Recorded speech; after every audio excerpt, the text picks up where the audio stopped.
Magandang umaga po sa mga Tagalog. Good morning sa mga English. Sa mga Bisaya is maayong buntag.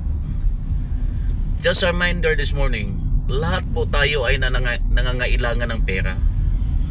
Huwag nating pahintulutan ng pera palagi nating hinahabol at nalimutan natin ang Panginoon na dapat din nating habulin.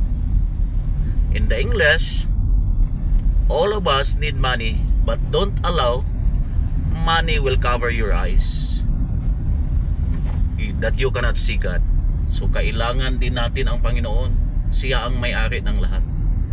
And just a reminder this morning, follow my video and watch it, for I just give you a message reminder that we need God. Thank you and God bless. Magandang umaga po sa mga Tagalog. Good morning sa mga English.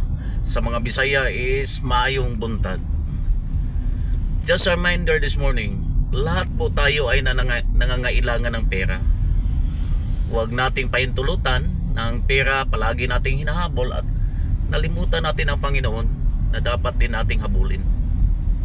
In the English, all of us need money, but don't allow money will cover your eyes that you cannot see God.